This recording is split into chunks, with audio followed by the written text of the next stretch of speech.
warahmatullahi wabarakatuh. Innal hamdalillah nahmaduhu wa nasta'inuhu wa nastaghfiruh wa na'udzu billahi min shururi anfusina wa sayyiati a'malina. Man yahdihillahu fala mudhillalah wa man yudlil fala hadiyalah. Asyhadu an la ilaha illallah wahdahu la syarikalah wa asyhadu anna Muhammadan abduhu wa rasuluh. Allahumma salli ala Muhammadin wa ala alihi wa ashabihi wa man tabi'ahum bi ihsanin ila yaumiddin.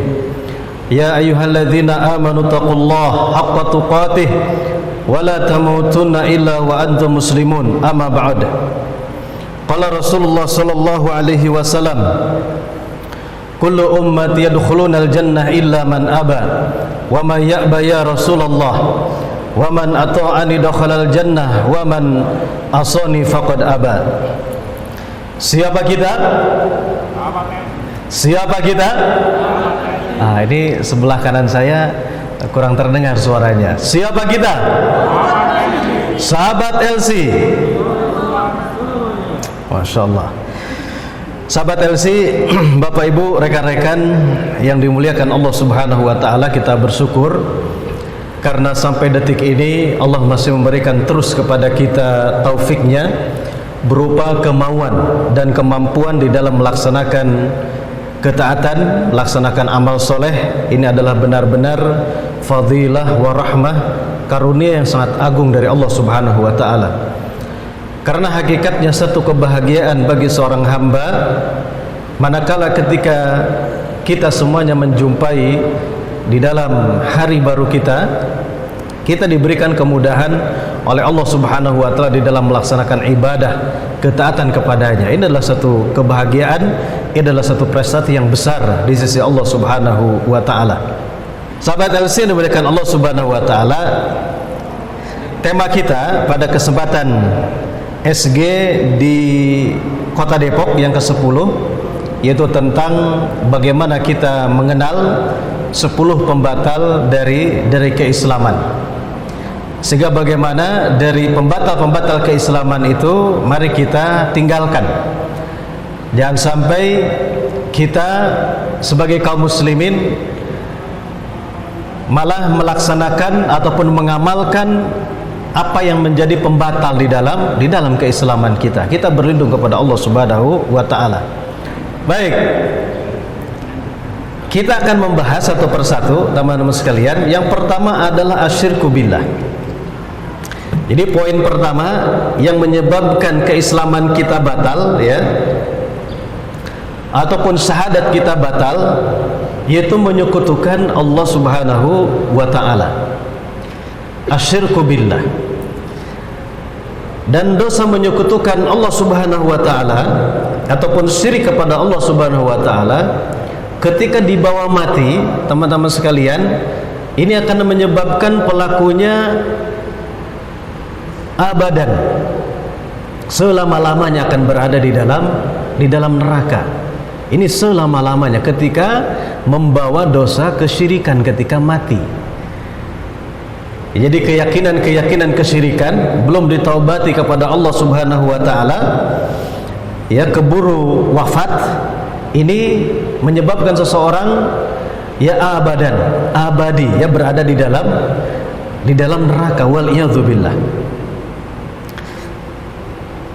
Dan banyak sekali amal-amal ini yang termasuk kategori menyekutukan Allah Subhanahu wa taala. Kira-kira Pak Muharram, amal yang termasuk kategori menyekutukan Allah Subhanahu wa taala ataupun kesyirikan itu seperti apa? Selain menyembah patung-patung, ya. Kira-kira apa lagi, Pak? Kenapa? Ilmu hitam. Ilmu hitam, ya. Seperti apa itu ilmu hitam, Pak? Dukun, Bu, ya, santet, ya.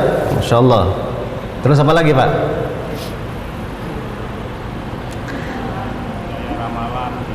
Ramalan bintang, ya, minta diramal. Tolong lihat dong garis tangan saya ini, ya, banyak kapalan apa enggak gitu, ya. Bukan itu, ya. Apalagi Bu, kira-kira Bu, amal-amal yang masuk dalam kategori kesyirikan? Misalkan kepada siapa? Kepada selain Allah itu. Paranormal. Terus apa lagi Bu? Dukun, jin, ya. Kemudian kepada orang soleh, kepada kuburan-kuburan keramat, ya. Terus apa lagi? Banyak sekali, ya, banyak sekali. Juga teman-teman sekalian, ketika ada seseorang yang ingin kedudukan dirinya, ya, didudukan, dipersamakan dengan kedudukan Allah Subhanahu wa ta'ala, seperti yang hanya memiliki kemampuan menghidupkan, mematikan siapa? Allah Subhanahu wa ta'ala, tidak ada yang lain.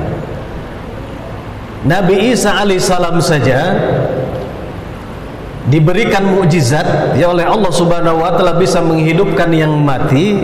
Itu adalah mukjizat dari siapa? Dari Allah Subhanahu wa ta'ala, bukan kemampuan Nabi Isa alaihissalam. Dan ketika menghidupkan orang mati itu biiznillah, ya, dengan izin Allah Subhanahu wa ta'ala. Kira-kira selain para nabi dan para rasul, ada yang mampu bisa menghidupkan orang yang sudah mati tidak? Siapa yang sepakat di sini bahwasanya selain para nabi dan para rasul, tidak ada lagi manusia yang bisa menghidupkan orang yang sudah mati? Acungkan tangannya. Siapa yang memiliki keyakinan seperti itu? Nah, ini yang lain gak ngacung ini. Teman-teman, saya ini bertanya nih, teman-teman yakin tidak bahwasanya selain para nabi dan para rasul, kalau para nabi dan para rasul itu adalah mukjizat dari Allah ketika bisa menghidupkan orang yang sudah mati? Ya, siapa yang meyakini seperti itu? Iya, coba ngacung tangannya, ya. Iya. Ini akidah Islam. Ini akidah Islam, sehingga selain para nabi dan para rasul yang itu adalah mukjizat, tidak ada lagi manusia yang bisa menghidupkan orang yang sudah mati. Jadi ini kekhususan siapa? Allah Subhanahu wa ta'ala. Tapi di masyarakat kita banyak hari ini oknum, ini sekali lagi oknum, ya. Saya dari pertama ini mengatakan ini adalah oknum. Saya dari awal ini adalah oknum mengatakan, ya. Tidak semuanya oknum. Di daerah-daerah kita ada oknum kiai, ada oknum habaib, gitu, ya. Ini masih memberikan dongeng-dongeng yang menyesatkan kepada umat. Contoh, saya dari Jawa Barat, ya.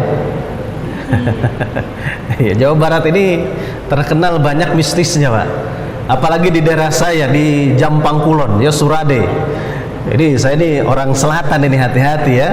Tapi alhamdulillah Bu, walaupun saya orang selatan, yang kata orang di situ ada Roro Kidul, ya, Nyi Roro Kidul. Alhamdulillah sampai detik ini tidak pernah ketemu dengan Nyi Roro Kidul. Alhamdulillah, ya. Ya, kalau ketemu juga nggak kebayang, ya, seperti apa, gitu, ya. Nah, di Jawa Barat itu, ya, ada satu dongeng yang familiar, dan ini adalah dusta, ini adalah bohong, dan ini mendudukkan seseorang kepada kedudukan Allah Subhanahu wa ta'ala. Karena tadi Allah yang hanya bisa menghidupkan, hanya Allah juga yang hanya mampu mematikan yang makhluk-makhluknya. Jadi dikisahkan, dan ini adalah cerita dusta yang disandarkan kepada seorang ulama besar, yaitu Syekh Abdul Qadir Al-Jailani rahimahullah. Padahal di dalam biografinya Syekh Abdul Qadir Al-Jailani rahimahullah, beliau adalah ulama ahlus sunnah wal jamaah, anti syirik, ya. Dikisahkan ada seorang ibu, ini dalam dongengnya, dan ini dusta dongeng itu. Ada seorang ibu, anaknya meninggal, ya, di bendungan, ya, mungkin dimakan oleh hewan buas.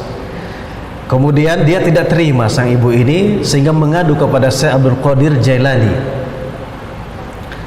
Maka dalam kisahnya itu Syekh Abdul Qadir Jailani, dia bersemedi, itu, ya, dikisahkan rohnya keluar. Rohnya keluar tujuannya untuk apa? Untuk mengejar malaikat maut. Hebat, ya. ruhnya keluar mengejar siapa? Malaikat maut. Tiba-tiba terkejar malaikat maut itu, diminta ruh anak si ibu yang meninggal tadi agar dihidupkan kembali anak itu, Bu. Ya, dikisahkan malaikat maut menolak, tidak mau dia memberikan ruh anak yang wafat tersebut, anak seorang ibu tadi. Maka dipaksa malaikat maut tersebut, ya. Akhirnya apa? Terjadi perkelahian, teman-teman sekalian, antara ruh Syekh Abdul Qadir Jailani dengan malaikat maut. Yakin nggak di sini? Ada yang percaya nggak? Ya, jangan sampai dipercaya, ini kisah dusta. Maka malaikat maut itu kalah, teman-teman sekalian. Malaikat maut itu kalah. Wadah ruh yang dipegang oleh malaikat maut itu tumpah. Maka dikisahkan orang yang mati hari itu hidup kembali. Wah, ini kan asik nih kalau disimak ya. Kayak apa? Harry Potter ini, ya. Berjilid-jilid ini ya, anteng gitu ya. Dan ini dusta. Ini hati-hati kalau diyakini ini adalah keyakinan syirkiyah. Berarti ada selain Allah Subhanahu wa taala yang bisa menghidupkan dan bisa mematikan. Coba di sini yang hanya mampu mencabut ruh manusia siapa? Allah Subhanahu wa taala. Ya. Jadi hanya Allah Subhanahu wa taala, tapi ada, sekali lagi ini adalah oknum, teman-teman sekalian. Jadi dikisahkan ada seorang oknum yang orang soleh ini bisa mendakwahi orang kafir yang sudah mati. Jadi orang kafir nih sudah mati, ruhnya bisa didakwahi sehingga masuk Islam ruhnya. Ini hati-hati, ini videonya ada, cari sendiri nanti ya, ada videonya. Ini ada hari ini ya di apa namanya? Diceritakan terus ya, terus menerus. Coba di sini yang meyakini rukun iman ada 6. Mana acungkan tangan? Rukun iman itu ada 6. Acungkan tangan. Ya itu sudah apa? Sudah kepastian ya. Rukun Islam, rukun iman sampai hari kiamat, runtuhnya langit dan bumi ini tidak akan bertambah, tidak akan berkurang. Tapi ada lagi versi dari oknum. Rukun iman itu ada berapa? Ada 7. Nanti simak juga ya di channel yang sama ya. Kemudian di sini umatnya Rasulullah Sallallahu Alaihi Wasallam, siapa yang meyakini bahwa Nabi Muhammad Sallallahu Alaihi Wasallam Isra dan Mi'rajnya 1 kali? Ada yang meyakini di sini Nabi Muhammad Sallallahu Alaihi Wasallam itu Isra dan Mi'rajnya 1 kali? Tapi ada oknum yang mengatakan orang soleh itu sehari 70 kali Mi'raj, bolak-balik ya. Dan ini adalah kebohongan, kedustaan, teman-teman sekalian ya. Begitupun ada oknum-oknum yang mengatakan setiap sore, setiap asar ya, Nabi Muhammad Sallallahu Alaihi Wasallam datang ke Surabaya setiap asar itu. Kenapa ke Depok enggak? Ya, ini setiap sore datang ke mana? Ke Surabaya. Setiap waktu asar ke rumah seseorang. Sekali lagi teman-teman, ini oknum ya. Dan banyak sekali. Bahkan tidak tanggung-tanggung. Ya, salah satu oknum ini mengajarkan satu ayat. Ketika kita baca ayat itu misalkan di hari Minggu, itu anti mati, anti kematian. Baca saja satu ayat itu, maka akan terhindar dari yang namanya kematian. Coba yang menetapkan mati dan hidup siapa? Allah Subhanahu wa ta'ala. Ini hati-hati ya teman-teman sekalian. Kemudian ya, bentuk-bentuk tadi kesyirikan kepada Allah Subhanahu wa ta'ala, yang menyembah binatang banyak sekali ya. Banyak yang menyembah apa? Menyembah setan.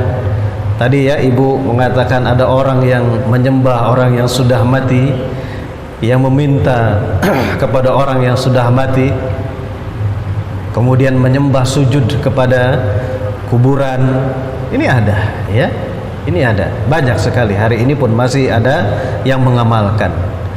Di sini pun disclaimer teman-teman sekalian, bukan kita melarang ziarah kubur. Ziarah kubur itu disunahkan di dalam Islam. Tapi ketika ziarah kubur, kita bukan meminta kepada orang yang ada di dalam kubur. Emang ada orang yang ketika sudah mati dia bisa jalan sendiri ke kuburan, menguburkan dirinya sendiri? Nggak ada, Bu, ya. Dia diantarkan oleh orang hidup. Tapi ketika sudah dikubur, kenapa diminta? Ya, dia mandinya harus dimandikan oleh siapa? Oleh orang yang hidup. Dia pakai baju bisa pakai baju sendiri, berkafan? Tidak ada. Ya, dia mengkafan saja itu dikafani oleh siapa? Oleh orang hidup. Ketika ke kuburan juga itu apa namanya? Diantar oleh siapa? Oleh orang hidup. Barusan kucing loncat, ya. Diyakini kalau ada mayat ya diloncati oleh kucing juga apa? Ini hati-hati ya, keyakinan kesyirikan dia kepada Allah Subhanahu wa taala. Kemudian apalagi nih? Tumbal, Bapak Ibu, teman-teman, untuk rumah, untuk apa namanya? Jembatan, ya. Kemudian bangunan-bangunan itu harus apa? Harus dikasih tumbal-tumbal. Ini adalah bentuk-bentuk kesyirikan. Kemudian apa lagi? Iya. Jadi ngasih sesajen untuk siapa? Penguasa laut, pemilik padi katanya, ya. Banyak sekali ya, ruatan desa, ruatan kampung. Ya, biar hasil panennya banyak. Biar hasil tangkapan ikannya banyak. Biar Dewi Laut itu ridho ya kepada para nelayan. Sehingga setiap tanggal 1 Syuro, Bu, ya, Bapak Ibu sekalian, teman-teman, di pantai Pelabuhan Ratu itu atau di hari nelayan itu senantiasa dikasih apa? Dikasih sesajen. Dikasih kepala kerbau. Ya. Dan itu tiap tahun. Pertanyaannya, apakah Nyi Roro Kidul itu tidak asam urat gitu, ya? Tidak kolesterol gitu, ya, nggak takut kolesterol dia, ya, makan kikil terus, ya. Siapa kita? Dua, fokus, yaitu yang pertama. Yang kedua, teman-teman sekalian, membuat perantara dalam beribadah kepada Allah Subhanahu wa taala. Jadi ketika para penyembah kubur tadi, ya Bapak Ibu sekalian, dia mengatakan, saya bukan menyembah kubur, saya ini menjadikan orang yang berada di dalam kubur itu sebagai perantara antara diri saya dengan Allah Subhanahu wa taala. Pertanyaan nih mendasar, pertanyaan basic, teman-teman sekalian. Kita boleh tidak menyamakan, menyerupakan Allah Subhanahu wa taala dengan makhluknya? Tidak boleh, haram. Ya, laisa kamislihi syai'un wa huwa samiul basir. Ya, tidak ada satupun yang serupa dengan Allah Subhanahu wa taala. Lam yalid wa lam yulad wa lam yakul lahu kufuwan ahad. Ini pelanggaran yang besar di dalam akidah, di dalam keislaman kita, menyerupakan Allah Subhanahu wa taala dengan makhluknya. Seperti apa penyerupaannya? Contohnya begini, kita kalau mau ketemu dengan Bapak Wali Kota itu tidak boleh langsung, harus melalui ajudannya. Begitupun ketika kita mau ketemu dengan misalkan Pak Ridwan Kamil, ya, gubernur dulu, ya, sekarang udah diganti, ya. Itu pun mereka mengatakan tidak bisa langsung, harus melalui ajudannya. Apalagi ketemu presiden juga harus melalui siapa?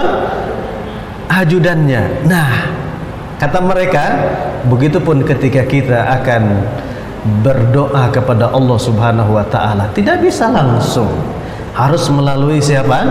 Wakil-wakilnya. Sama dengan yang tadi. Sama, menyerupakan. Kalau begitu berarti kita ini telah menyerupakan kita dengan apa? Makhluk dengan siapa? Dengan Allah Subhanahu wa taala. Padahal ketika berdoa meminta langsung kepada siapa? Kepada Allah Subhanahu wa taala. Tidak harus melalui perantara orang-orang yang sudah mati. Sehingga harus dipanggil dulu sebelum kita berdoa. Ya Syekh Abdul Qadir Jailani, sampaikan hajatku kepada Allah Subhanahu wa taala. Atau misalkan, ya Mbah, tolong sampaikan hajat saya kepada Allah Subhanahu wa taala. Kata si Mbah, aku pun tidak jelas ya nasibnya di mana di kubur ini. Kamu malah minta tolong kepada saya. Itu ya. Ini pakai akal sehat kita, teman-teman sekalian. Ya, selain berdasarkan Al-Quran, ya, dalil-dalil ya, di dalam hadis-hadis Rasulullah SAW tadi, orang yang sudah mati itu tidak bisa mengantarkan hajat-hajat kita kepada siapa? Kepada Allah Subhanahu wa ta'ala. Mereka saja membutuhkan pertolongan dari orang hidup, doa dari anak-anaknya yang soleh, yang solehah, itu ya. Mari kita lihat dalam Quran surat Az-Zumar ini sebagai landasannya. Allah berfirman, ala lillahi dinul khalis. Ingatlah ya bahwasanya milik Allah Subhanahu wa taala agama yang bersih dari kesyirikan. Walladzina takhudhu min dunih, dan orang-orang yang menjadikan sembahan tandingan selain Allah Subhanahu wa taala, awliya'a ma na'buduhum illa liyuqarribuna ilallahi zulfa, dan orang-orang yang mengambil wali, pertolongan ya ataupun pelindung selain Allah Subhanahu wa taala, ketika ditanya, kenapa kamu minta kepada patung-patung itu? Kenapa kamu minta kepada orang yang sudah mati itu? Apa kata mereka? Ya ma na'buduhum, kami ini tidak menyembah mereka, illa liyuqarribuna ilallahi zulfa, melainkan ya orang soleh tersebut itu yang akan mendekatkan kami kepada siapa? Kepada Allah Subhanahu wa ta'ala. Ini ucapan orang musyrik Quraisy. Ini ucapan orang musyrik Quraisy. Maka kita kaum muslimin ketika hari ini mengucapkan kata-kata yang sama, teman-teman sekalian, apa bedanya kita dengan orang-orang musyrik Quraisy? Ya, ini yang dilakukan oleh orang-orang musyrik Quraisy. Dan ini artinya adalah kita dilarang, ya, tidak boleh. Kita tidak boleh. Kami tidak menyembah mereka, melainkan supaya mereka mendekatkan kami kepada Allah. Ya, liqarribuna ilallahi zulfa, ya, dengan kedekatan yang sedekat-dekatnya. Ini pembatal yang kedua, yaitu tawasul dengan orang-orang yang sudah mati. Ini tidak boleh, teman-teman sekalian. Tawasul itu di dalam Islam terbagi dua. Ada yang tawasul masyru', yang dibolehkan.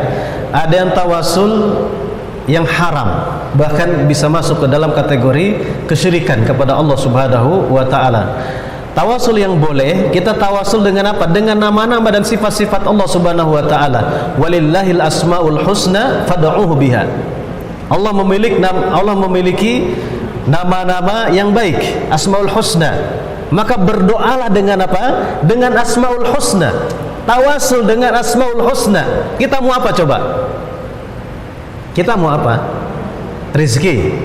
Allah memiliki nama Ar-Razzaq. Tawasul dengan pemilik nama Ar-Razzaq, yaitu Allah Subhanahu wa ta'ala. Ya Razzaq. Sebut nama Allah Ar-Razzaq. Ya Razzaq urzuqni. Wahai Allah, satu-satunya zat yang membagikan rizki, pemilik rizki, ya, berikanlah rizki kepadaku. Kita mau apa lagi Bapak Ibu sekalian? Ya, sebut nama Allah. Ingin dosa kita diampuni, sebut nama Allah.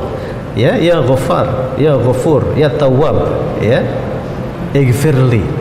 Nah itu, jadi tawasul dengan Asmaul Husna. Bukan tadi menyebut-nyebut siapa, nama-nama orang soleh. Karena sudah ada pengganti yang lebih baik, yaitu menyebutkan asma-asma Allah. Walillahil asmaul husna fad'uhu biha. Allah pemilik nama-nama yang maha indah, yang maha bagus. Maka gunakan untuk berdoa, meminta kepada Allah, istighosah, meminta pertolongan kepada Allah Subhanahu wa ta'ala. Dengan apa? Dengan nama-namanya, Asmaul Husna. Jadi ketika berdoa, sebutkan asma-asma Allah, ya, nama-nama Allah Subhanahu wa ta'ala. Apa harapan kita? Ada komplit kok di situ ya. Di mana? Di dalam nama-nama dan sifat-sifat Allah Subhanahu wa taala. Itu yang pertama. Ya tawasul dengan nama-nama dan sifat-sifat Allah. Yang kedua, tawasul itu dengan amal soleh. Pernah mendengar ada tiga orang ya, kisah tiga orang yang terjebak di dalam gua. Nah, itu mereka tawasul dengan amal soleh, berdoa kepada Allah, menyebutkan amal-amal soleh di sisi Allah Subhanahu wa taala. Orang yang pertama, dia adalah orang yang birrul walidain, yang sangat bakti kepada kedua orang tuanya. Sebelum orang tuanya tidur pasti dikasih segelas susu hangat oleh sang anak ini. Ketika pada suatu malam ternyata ayah bundanya sudah terlebih dahulu tidur, dia tungguin ya, dan susunya tetap dia jaga, padahal anak-anaknya ataupun keluarganya, anak istrinya mau susu tersebut, tapi itu tidak dikasih. Karena untuk siapa? Untuk ayah bundanya. Sampai dia bangun minum. Ya Allah, sekiranya amal ini ya Allah Engkau terima, Engkau ridhoi ya Allah, bukakan pintu gua ini. Terbuka pintu gua tersebut dengan amal soleh. Yang kedua, orang yang memelihara kemaluannya dari perbuatan zina. Maka ketika dia menjauhkan dirinya dari perbuatan zina, ya, dia berdoa kepada Allah, ya Allah, sekiranya amalku dulu menjaga kesucian kemaluanku ya Allah, Engkau terima, Engkau ridhoi, keluarkanlah kami dari kesulitan ini. Allah buka ya pintu gua tersebut. Orang yang ketiga, ini adalah orang yang amanah. Dia seorang bos. Ketika musim gajian, pembagian gaji, ada satu karyawan yang tidak mengambil gajinya. Itu tidak lantas diselip oleh bosnya. Ini lumayan, misalkan ya, kalau gajinya satu orang 10 juta nggak diambil ya, ini lumayan 10 juta ya, ini bisa buat traktir gitu ya. Tapi bosnya amanah, dia tidak ambil itu, dia tidak lipat, justru dia kembangkan harta karyawannya itu menjadi ternak yang banyak, menjadi harta yang banyak. Tiba-tiba datang karyawan itu menagih apanya? Uangnya, gajinya. Maka kata sang bos itu, sudah berubah tuh, gaji kamu menjadi ternak yang banyak ya, kebun yang banyak, ambil semuanya, sedikit pun aku tidak mengambilnya. Nah, ini diberikan jalan keluar oleh siapa? Oleh Allah Subhanahu wa ta'ala.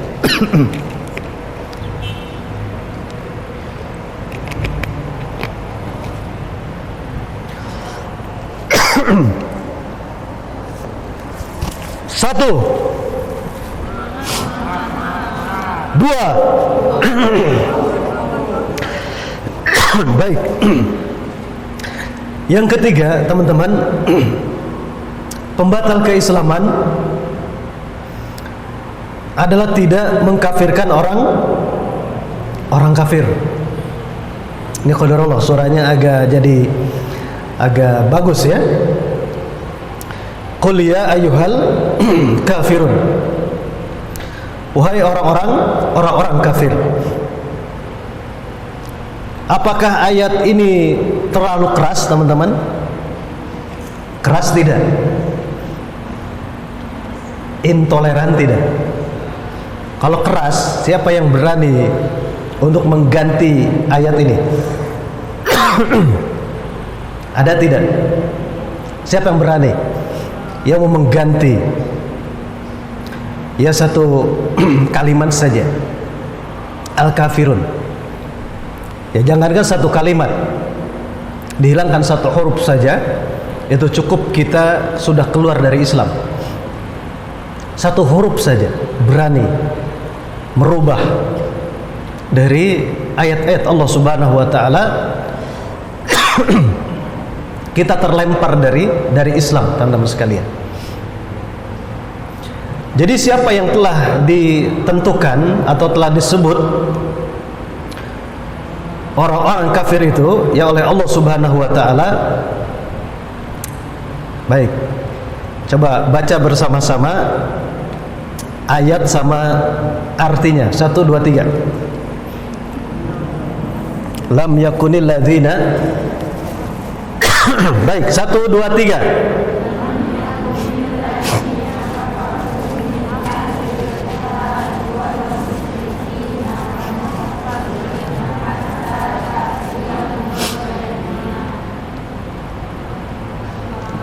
Ya, artinya orang-orang kafir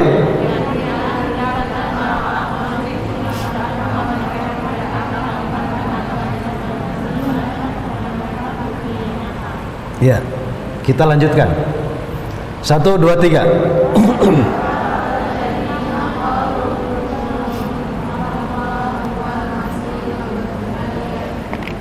Artinya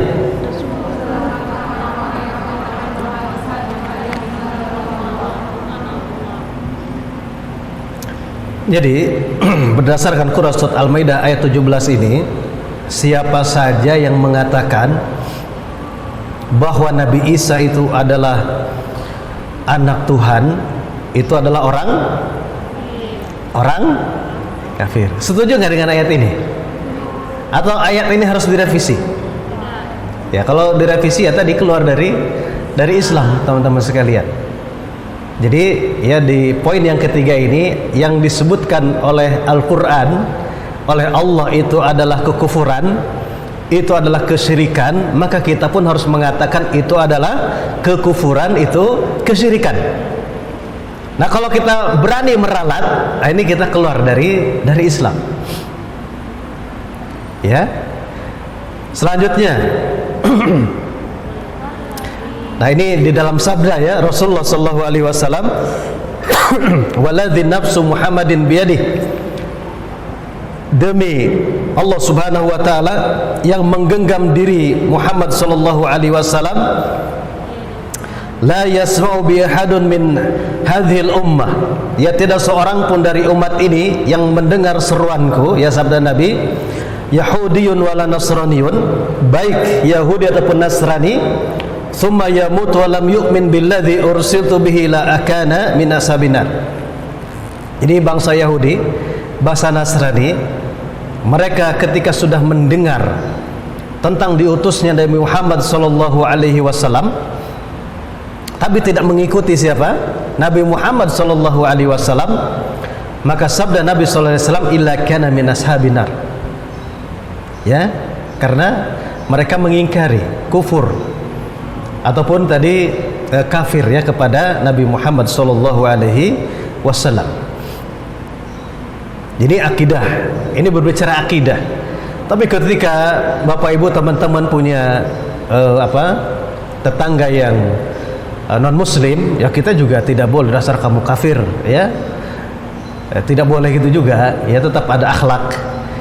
Harus dipenuhi hak tetangganya. Ini berbicara tentang masalah akidah.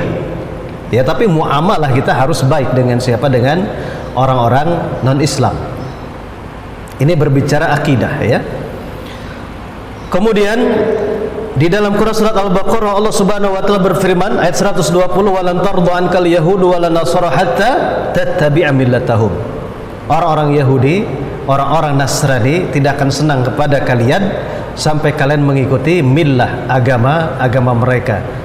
Ya, akidah, gaya hidup ya, millah mereka, ekonomi mereka, ya semuanya. Sampai kita ini tunduk ya kepada orang Yahudi dan Nasrani. Dan mereka pun Bapak Ibu teman-teman ya, yang di luar Islam itu mengatakan kepada umat mereka selain agama mereka, bahasa juga sama juga. Kita disebutnya orang kafir, bahkan disebutnya sebagai domba tersesat ya.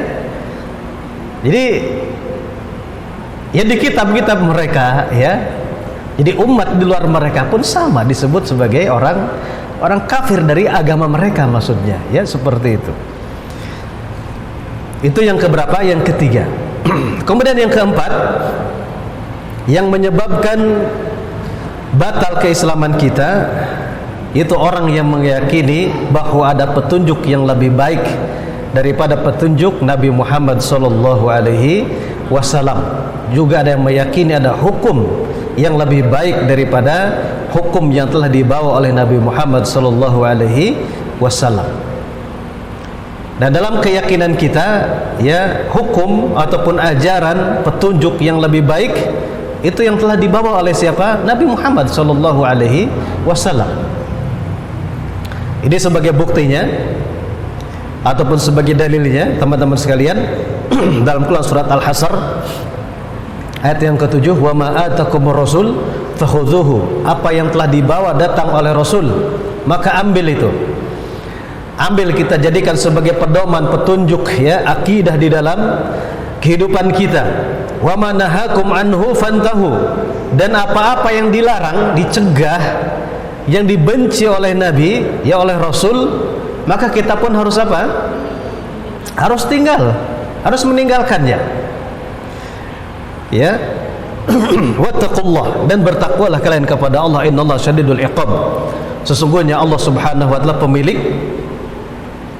hukuman yang sangat keras. Satu. Ya. Dua.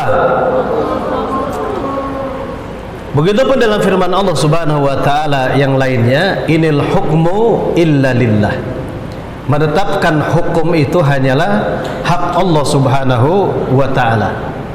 Jadi sebaik-baiknya ya petunjuk, ya hukum, aturan itu adalah yang telah dibawa oleh Nabi Muhammad sallallahu alaihi wasallam. Ya hukum keimanan, ya hukum ketakwaan yang telah diturunkan oleh siapa? Oleh Allah Subhanahu wa taala. Dan kita meyakini ya bahwasanya seperti ya, demokrasi ini bukan hukum Allah Subhanahu wa taala. Karena suara rakyat adalah suara Tuhan. Suara mayoritas adalah suara kebenaran. Apakah mau orang berzina yang memilih, apakah orang yang melacur yang memilih ya, apakah orang yang mabuk yang memilih. Pokoknya ketika suaranya mayoritas itu adalah suara kebenaran. Kemudian yang ketiga ya, kalau kita lihat bebas ya, di alam demokrasi ini asal tidak bertentangan dengan undang-undang, walaupun mau murtad mau tidak ya, podo bae lah istilah bahasa kita ya. Kemudian wanita dan pria sama dalam semua bidang. Jadi ibu-ibu mau cangkul boleh ibu-ibu ya, nyangkul, mau bawa sapi itu ya, membajak sawah kan begitu ya. Kalau ingin setara kan secara begitu, bukan itu Ustaz. Kan katanya mau apa? Mau setara antara pria dan wanita gitu ya. Kemudian apa lagi ya, sekularisme, kapitalisme, ya sosialisme, mengatakan bahwa manusia itu adalah tuan baginya diri sendiri, tidak boleh ada yang mengatur selain dirinya, harus bebas.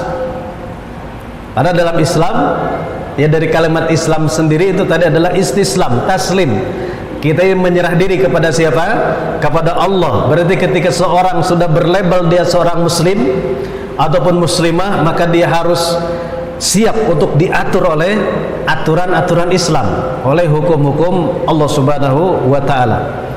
Kemudian dalam keyakinan sekularisme, kapitalisme, sosialisme, mereka mengatakan manusia itu harus dijauhkan dari segala pengawasan, dari kontrol agama itu tidak boleh ya. Jadi agama itu hanya di masjid saja. Agama itu hanya di mana? Di pesantren saja. Tidak boleh itu mengatur jual beli kita, tidak boleh mengatur hubungan antara laki-laki dengan perempuan itu ya, tidak boleh mengatur pasar ya, tidak boleh mengatur kehidupan dan yang lain-lain. Jadi agama itu di masjid saja, agama itu di pondok pesantren saja. Ini kata siapa? Keyakinan sekuler ya, dan yang lain-lain. Kemudian ya, bahagia jika memperoleh banyak kelezatan dan kesenangan. Jadi memang tujuan mereka dihidupkan ke dunia ini adalah hanya untuk apa? Untuk hedon saja. Ya, tidak yakin akan adanya perhitungan balasan amal-amal ya di akhirat. Keyakinan pahala ya, keyakinan dosa ini tidak ada, gitu ya. Pembatal keislaman adalah membenci syariat Islam walaupun melaksanakannya. Ini hati-hati ya. Melaksanakan saja tapi kita membenci, ini bisa menyebabkan seseorang keluar dari Islam. Apalagi yang menolak secara keseluruhan. Ya, sebagaimana firman Allah Subhanahu wa taala dalam surat Al-Ahzab ayat 36, "Wa ma kana lil mu'minin wa la mu'minatin idza qadallahu wa rasuluhu amran ay yakuna lahumul khiyarah min amrihim." Kita baca terjemahnya 1 2 3.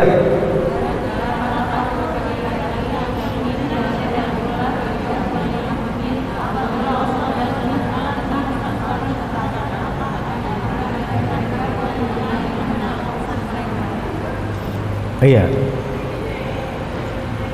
Karena Allah Subhanahu wa taala telah menurunkan ayat ini. Dulu di zaman Nabi sallallahu alaihi wasallam ada seorang sahabiah tidak berani menolak pinangan dari Nabi Muhammad sallallahu alaihi wasallam. Ya. Karena mengimani ayat ini. Ya, sang muslimah itu atau sang sahabiah itu. Padahal kedua orang tuanya merasa berat ya. Karena yang melamar putrinya itu dia miskin gitu ya, dari segi tampilan tidak meyakinkan gitu ya. Tapi yang meminang siapa? Nabi Muhammad sallallahu alaihi wasallam. Ya, tapi yang melamarnya ini Nabi sallallahu alaihi wasallam untuk seorang sahabat. Ya. Tapi kata sang putrinya itu, wahai ibu, wahai bapak, ini yang meminta siapa? Nabi Muhammad sallallahu alaihi wasallam. Ya, ketika Allah dan Rasul telah menetapkan, maka tidak ada pilihan lain. Maka mau tidak mau ya, karena ini adalah pilihan dari Rasul, ya tetap dinikahkan itu siapa? Sahabat dan sahabiah tadi. Sehingga ketika di awal pernikahannya ya masih hangat, mungkin di hari pertama ya pernikahannya ada seruan jihad, maka seorang sahabat ini yang miskin ini dia ikut berjihad dan dia wafat menjadi syahid dan dia dimandikan oleh siapa? Oleh malaikat. Karena ketika berjihad dalam masih keadaan sedang dalam keadaan hadas besar ya. Ini luar biasa ya. Jadi tidak boleh ya membenci syariat Islam walaupun melaksanakannya. Sekecil apapun tidak boleh teman-teman sekalian membenci syariat. Jadi apa yang diajarkan dalam Islam, baik itu hukumnya wajib ataupun sunnah, ini tidak boleh dibenci walaupun kita belum bisa melaksanakan. Tetap kita mengatakan itu adalah syariat Islam walaupun saya mungkin belum bisa mengamalkan. Jadi ini bahaya ketika kita membenci syariat. Ya siwak misalkan ya, mungkin perkara kecil siwak ini, itu bagian dari syariat ataupun sunnah Nabi. Ya, misalkan untuk yang laki-laki memanjangkan janggut misalkan ya, itu tidak boleh dihina ataupun dibenci. Ya, atau berpakaian sebagaimana sesuai dengan sunnah, itu tidak boleh dibenci ataupun dinyinyir teman-teman sekalian. Kalau belum bisa ya, misalkan untuk bapak-bapak ya belum bisa saya ini Ustaz bagaimana melaksanakan sunnah Nabi, yaitu ketika memakai izar, sarung ataupun celana itu di atas mata kaki, saya belum bisa Ustaz, tapi saya meyakini itu adalah sunnah. Nah itu yang aman seperti itu ya, jangan sampai ngapain itu ya celana di di ngatung-ngatung gitu ya, emang ada cacing, emang ada banjir, hati-hati ini ya, bisa menyebabkan keluar dari Islam kalau seperti itu. Sebutkan saja sunnah walaupun kita belum bisa mengamalkan. Ngapain itu berjanggut-janggut ya Pak Muharram ya, kayak embe ya, kayak kambing misalkan ya. Hati-hati Bu ya, itu bisa mengeluarkan dari Islam kok. Hati-hati, ucapan ringan menurut kita ya, ketika betul-betul itu atas dasar kebencian terhadap syariat tersebut, ini bisa menyebabkan keluar dari Islam ya. Satu. Yang keenam, menghina Islam. Nah, ini ya, nyambung. Membenci syariat, ini yang kedua, menghina Islam, mengolok-olok Allah, mengolok-olok Rasul, mengolok-olok agama Islam, mengolok-olok syariat Islam. Ini pun menyebabkan seseorang keluar dari Islam. Ini istihza, tidak boleh teman-teman sekalian. Apa dasarnya? Ya, kita lihat dalam surat At-Taubah ayat 65 sampai 66. Jadi ketika orang-orang munafik di zaman Nabi sallallahu alaihi wasallam ini menghina Nabi, mengolok-olok para sahabatnya. Ya. Maka ketika ditanyakan kepada mereka, kenapa mereka yang dijadikan bahan olok-olok itu Allah, Rasul? Ya. Kita lihat ya ayatnya. Wala in sa'altahum la yaquluna innama kunna nakhudhu wa nal'ab. Jika kamu menanyakan kepada mereka tentang apa yang mereka lakukan, ini kebiasaan orang munafik, yaitu mengolok-olok perkara-perkara syariat, mereka akan membela diri. Ya tentu mereka akan menjawab, sungguh kami hanya bersendagurau saja dan bermain-main. Nah ini sendagurau, main-main, ya mencanda-candakan apa agama, ya Allah, Rasul, ya dan ajaran-ajaran Islam tidak boleh. Firman Allah Subhanahu wa taala, katakanlah, Qul abillahi wa ayatihi wa rasulihi kuntum tastahzi'un. Ya sungguh katakanlah, apakah terhadap Allah, ayat-ayatnya dan Rasulnya kalian mengolok-olok? Ini artinya tidak boleh mengolok-olok ya. Salat diolok-olok itu tidak boleh ya. Yang lagi viral hari ini ya, ini tidak boleh ya. Perkara-perkara agama itu dijadikan bahan candaan, tidak boleh. Kan di masyarakat kita nggak apa-apa katanya. Nanti saya dimasukkan ke dalam neraka, ya dilempar, dibanting dengan tenaga yang kuat oleh malaikat. Nanti bisa lepas kemana? Ke surga. Ini tidak boleh, ini mengolok-olok ya perkara-perkara agama. Kalian tidak usah meminta maaf. Jadi tidak ada maaf di sini. Ya, tidak ada maaf. La ta'tadziru. Tidak akan diberikan uzur oleh Allah Subhanahu wa taala. Qad kafartum ba'da imanikum, karena kalian ya telah melakukan kekafiran setelah kalian beriman. Yang keenam, melakukan sihir tadi. Ini pun adalah perkara-perkara. Kenapa? Ya. Iya 7 ya. Fokus berarti. Tadi 6, sekarang 7 ya. Yang ketujuh, melakukan sihir.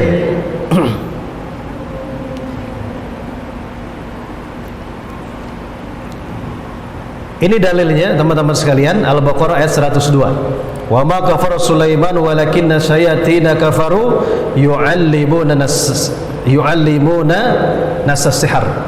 Ya, padahal Nabi Sulaiman alaihissalam tidak kafir, tidak mengerjakan sihir. Hanya setan-setanlah yang kafir, yang mereka mengerjakan sihir. Mereka mengajarkan sihir kepada manusia. Sehingga kata para ulama, ini adalah sebagai bukti, ya sebagai dalil bahwasanya sihir itu adalah kafir. Tukang sihir itu kafir. Walaupun para ulama berbeda pendapat. Jadi yang dimaksud tukang sihir ini mereka kafir ketika mereka melakukan kontrak dengan setan, sehingga mereka menyembah setan, yang melakukan syarat-syarat kesyirikan yang telah ditawarkan oleh setan. Ya, itu disebut sebagai tukang sihir yang keluar dari Islam. Jadi tidak boleh ya Bapak Ibu, teman-teman sekalian, mencari ya solusi ataupun ingin keluar dari keburukan itu dengan cara-cara ilmu sihir, atau kita kesel kepada orang lain kemudian kita menyewa siapa? Tukang sihir. Itu tidak boleh ya, tidak boleh. Ini bahaya, bisa mengeluarkan dari keislaman. Kemudian yang ke-8, nah ini teman-teman sekalian, yaitu madzahirul kafirin, yaitu membantu orang-orang kafir untuk memerangi umat Islam. Ini adalah perbuatan yang bisa menyebabkan seseorang keluar dari Islam. Dan ini adalah satu amal yang sangat bahaya sekali. Jadi salah satu pondasi di dalam keislaman, teman-teman sekalian, ada al-hubbu fillah wal bughdhu fillah. Yaitu cinta karena Allah, ya benci pun harus karena Allah. Sehingga hal ini menjadi bagian yang sangat penting di dalam akidah kita, di dalam tauhid kita, sehingga disebut di dalam tauhid itu, dan ini adalah bagian tauhid yang bernama al-wala dan al-bara, yang mencintai karena Allah Subhanahu wa taala, juga membenci karena Allah Subhanahu wa taala. Kita ini harus mencintai seluruh kaum muslimin, ya. Dan ketika kita membenci kaum muslimin tanpa ada alasan yang syar'i yang dibenarkan di dalam Islam, ini tidak boleh, ya, kecuali kita ini membenci kepada perkara-perkara kemaksiatan yang dilakukan oleh seorang muslim ataupun seorang kawan kita. Setelah seorang muslim tersebut, kawan kita tersebut, dia sudah bertaubat kepada Allah, tidak ada lagi kebencian kita kepada kawan kita tersebut, dan kita benci hanya kepada kemaksiatannya saja ketika dia melakukan kemaksiatan, ya, karena asal hukumnya bahwasanya setiap kaum muslimin, setiap umat Islam itu adalah mereka ahlu sunnah wal jamaah, yang mereka berada di atas jalan yang lurus, setiap orang Islam, kecuali memang terbukti tadi melakukan misalkan pembatal-pembatal keislaman itu, ya, ataupun melakukan dosa-dosa besar, ya. Tapi ketika dia sudah tidak melakukannya lagi, dia sudah bertobat kepada Allah Subhanahu wa taala, kita bela, ya, kita cintai, kita dukung, ya, 100%. Jadi jangan sampai kebalikan hari ini karena beda tempat ngaji itu, ya, sudah tidak mau tegur sapa karena beda majelis taklim, karena beda gurunya, ya, ataupun beda satu lembaganya misalkan, ya, sehingga tidak mau tuh kumpul-kumpul, tidak mau tegur sapa. Ini adalah pelanggaran, ya, di dalam masalah al-wala dan al-bara. Sehingga konsekuensinya ketika kita memberikan dukungan, ketika memberikan kecintaan, yang memberikan loyalitas salah di dalam Islam, ini akibatnya fatal, ya, bisa menyebabkan seseorang keluar dari keislamannya. Apalagi misalkan yang dibelanya adalah orang-orang yang memerangi kaum muslimin, memerangi umat Islam, dia bela, dia cintai, itu, ya. Seperti misalkan dengan hadirnya kasus, ya, kejadian yang memang ini sudah lama sebetulnya, ya, dan kembali terjadi saudara-saudara kita di mana, di Palestina, ya. Ini hati-hati kita ini sekarang diungkap, ya, oleh Allah Subhanahu wa taala mana yang benar-benar pembelaannya, ya, kepada umat Islam, mana yang pembelaannya kepada Yahudi, mana yang membela keimanan, ya, mana yang membela orang-orang kafir tadi. Ini hati-hati.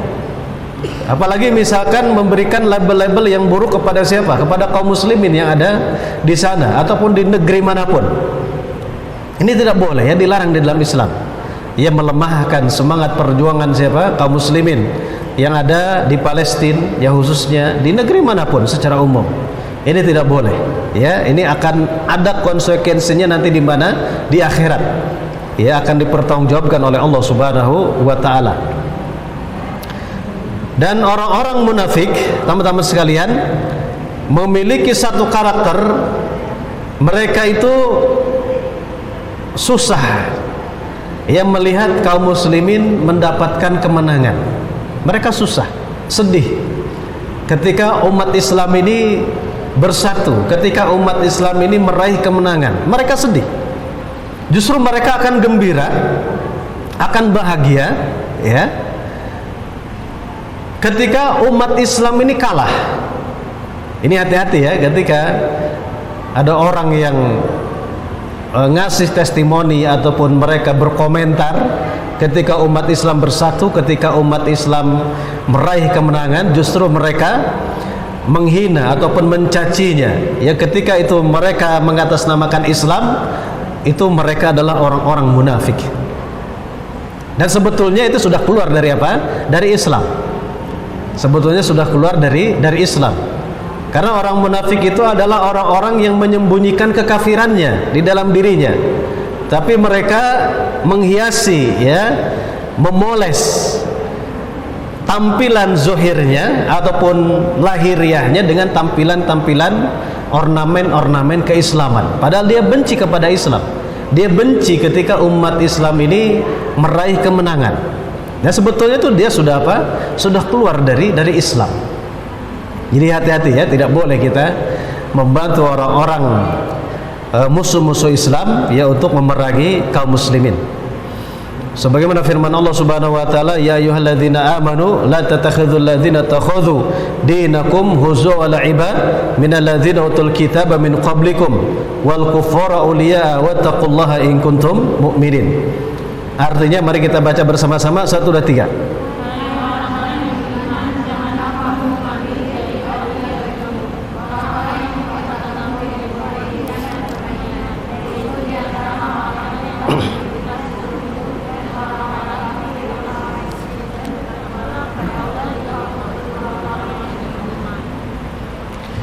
Ya, kita dilarang ya di dalam agama kita jangan dekati, kita jangan cintai, kita jangan jadikan sebagai teman akrab. Itu siapa saja yang menjadikan agama kita ini adalah buah ejekan ataupun buah permainan. Ya, siapapun mereka, ya, kita harus berbaro, ya, berlepas diri. Begitupun ya di dalam Quran surat Ali Imran, ayat yang ke-28, Allah Subhanahu wa taala berfirman, la yattakhidhul mu'minuna al-kafirina awliya min dunil mu'minin.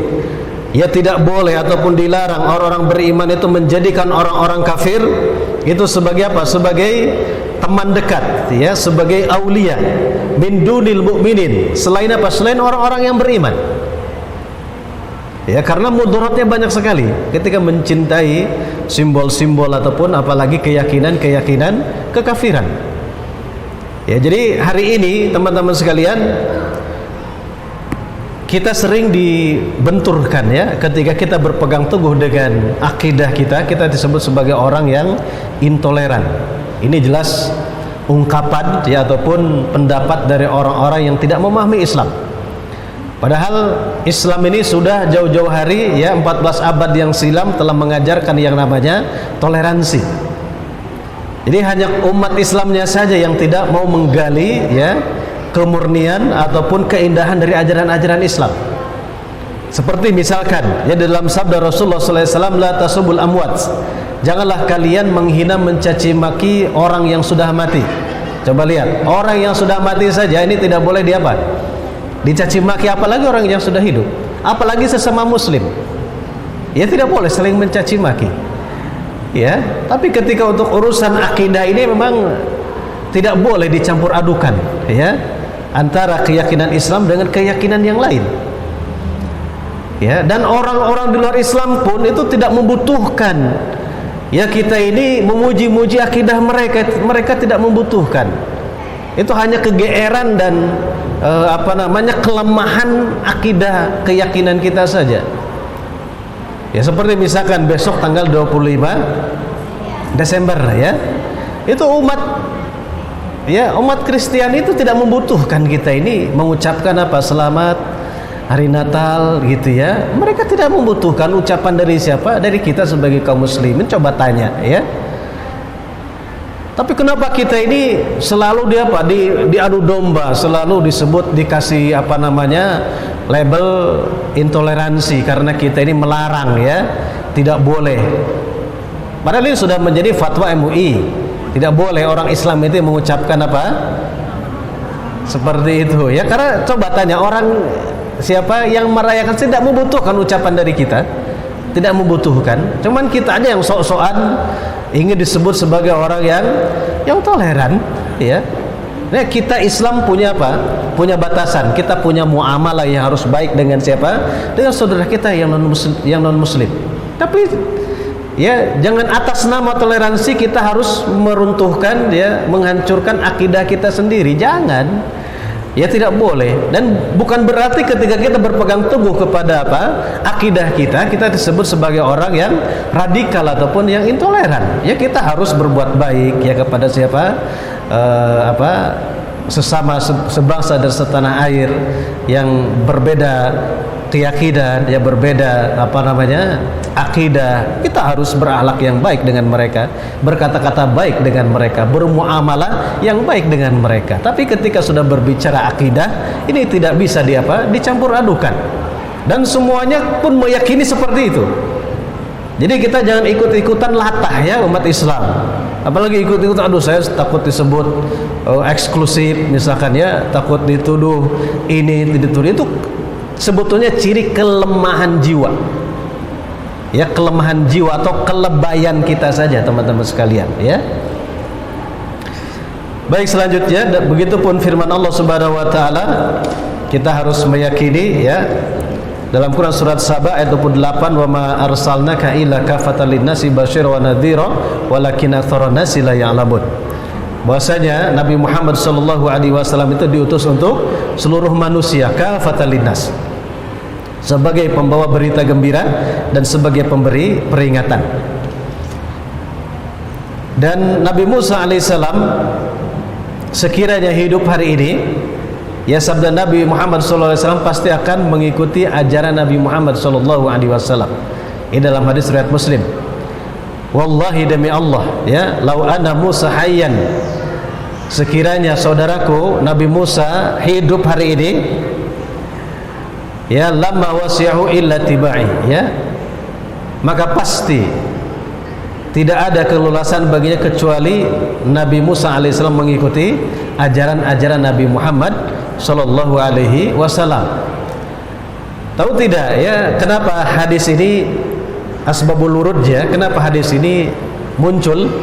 Pada suatu hari Umar bin Khattab radhiyallahu an, Bapak Ibu, teman-teman sekalian, sahabat LC, dia sedang membuka-buka kitab Taurat. Ya, Umar bin Khattab membuka-buka kitab Taurat, dimarahin oleh siapa? Oleh Nabi sallallahu alaihi wasallam. Wahai Umar, tidak cukup kamu dengan Al-Qur'an. Kamu tidak cukup dengan Al-Qur'an, ya, dengan apa yang sudah aku bawa, sabda Nabi. Nah, kemudian sabda Nabi, wallahi, demi Allah, sekiranya saudaraku Musa hidup hari ini, Musa pasti mengikuti ajaranku. Ya, pasti Nabi Musa alaihissalam mengikuti syariat siapa? Nabi Muhammad sallallahu alaihi wasallam. Ya, akidah ini tidak bisa dijual beli teman-teman sekalian. Ya, tidak bisa digeser-geser akidah ini. Ya, iman ini tidak bisa. Ya, dengan alasan apapun tadi. Ya, dengan alasan apapun tidak bisa. Begitupun di dalam hadis yang sahih, hadis riwayat Muslim juga, kisah ketika nanti Dajjal turun, Nabi Isa turun, ya, kembali diturunkan oleh Allah Subhanahu wa taala, dan hati-hati, mayoritas ya di dalam sabda Nabi sallallahu alaihi wasallam pengikut Dajjal itu adalah Yahudi. Maka jangan heran hari ini bangsa Yahudi itu sedang melakukan sebuah persiapan menyambut datangnya Al-Masih Dajjal. Jadi Al-Masih itu ada dua. Ya, Al-Masih Ibnu Maryam, kemudian yang dinanti oleh bangsa Yahudi ada Al-Masih Ad-Dajjal. Ya, Al-Masih Dajjal. Dan mayoritas pengikut Dajjal itu adalah Yahudi. Kemudian yang kedua dari kalangan wanita, nih hati-hati. Ya, tentu wanita yang tidak beriman, ya, wanita yang tadi tidak berpegang teguh kepada keimanan, ya, ketauhidan kepada Allah Subhanahu wa taala. Dan sekiranya ya di dalam sabda Nabi sallallahu alaihi wasallam yang lain, kalian mengalami ya bertemu dengan Dajjal, maka kurunglah ya, ataupun sekaplah, maksudnya jangan sampai dikasih kesempatan keluar rumah wanita-wanita kalian, karena fitnah Dajjal itu begitu dahsyat. Mengaku apa, dianggap Tuhan ya oleh orang-orang Yahudi karena bisa melakukan sesuatu yang di luar kemampuan manusia, ya, bisa melewati dunia ini dengan secepat kilat, ya, menawarkan surga, menawarkan neraka, ya, bisa menurunkan hujan. Ini ditakdirkan seperti itu untuk menguji siapa? Orang-orang yang beriman. Ini hati-hati, itu ya, hati-hati, dan akan bisa menyelamatkan itu keimanan kepada Allah. Sehingga ketika orang mengatakan Dajjal itu Tuhan, maka bagi orang yang berpegang teguh kepada tauhidnya, kepada akidahnya, mereka mengatakan Dajjal bukan Tuhan, karena Dajjal itu bisa dilihat, sedangkan Allah Subhanahu wa taala tidak mungkin bisa dilihat di dunia. Yaitu akidah Islam, Allah itu tidak bisa dilihat di dunia, tapi nanti di surga bisa dilihat. Kemudian bagi orang-orang beriman, ketika melihat Dajjal itu makan dan minum, dan itu pasti bukan Tuhan yang makan dan minum, ya, karena Tuhan tidak mungkin makan dan minum. Begitupun ketika orang beriman melihat Dajjal itu punya cacat, punya kekurangan, yaitu matanya, mohon maaf ya, matanya satu. Ya tidak mungkin itu Tuhan, karena Tuhan tidak memiliki kekurangan sedikit pun. Ya Allah Subhanahu wa Ta'ala tidak memiliki kekurangan. Ya, jadi hanya keimanan nanti, ya tauhid, yang bisa menyelamatkan seseorang dari fitnah Dajjal. Kemudian yang terakhir, teman-teman sekalian, adalah berpaling dari agama Allah Subhanahu wa Ta'ala. Ya, berpaling dari agama Allah Subhanahu wa Ta'ala, satu, tidak mau mempelajarinya. Ya, masa bodoh. Ya, pokoknya saya hidup ya hidup saja. Ya, repot-repot kenapa harus mempelajari ya agama Allah Subhanahu wa Ta'ala. Ini bisa menyebabkan seseorang keluar dari Islam. Karena kemungkinan besarnya seseorang bisa melakukan tadi pelanggaran Islam ini ketika tidak mempelajari ya tentang 10 pembatal keislaman, maka kemungkinan besarnya bisa melakukan ya perkara-perkara yang bisa membatalkan keislaman. Karena tidak mau apa? Tidak mau belajar. Berpaling dari apa? Dari agama Allah Subhanahu wa Ta'ala. Sebagaimana firman Allah Subhanahu wa Ta'ala, walladzina kafaru amma unziru mu'ridun. Dan orang-orang kafir itu berpaling dari apa yang telah diperingatkan ya kepada mereka. Jadi sudah datang kabar-kabar dari Al-Quran, juga dari dalam hadis Rasulullah SAW, kemudian kita berpaling, ya menolak kabar-kabar tersebut. Ini hati-hati, bisa menyebabkan seseorang keluar dari Islam. Sebagaimana dalam sabda Rasulullah SAW, Inna Allah Ta'ala yubghidu kulla alimi bid dunya jahilin bil akhirah. Sesungguhnya Allah Subhanahu wa Ta'ala benci kepada orang yang pandai urusan apa, teman-teman? Urusan dunia, tapi dia bodoh dalam perkara-perkara agama, ya perkara-perkara akhirat. Jadi jangan merasa keren ya kita ini pandai ya urusan-urusan apa dunia, tapi kita bodoh tentang urusan-urusan agama, urusan-urusan akhirat. Ya, bukankah orang yang dikehendaki kebaikan oleh Allah Subhanahu wa Ta'ala adalah yufaqihuhu fiddin, yang semakin paham tentang agama. Jadi ketika hari ini kita paham tentang wudu, ya ketika belajar lagi tentang wudu itu semakin paham lagi ya pembatal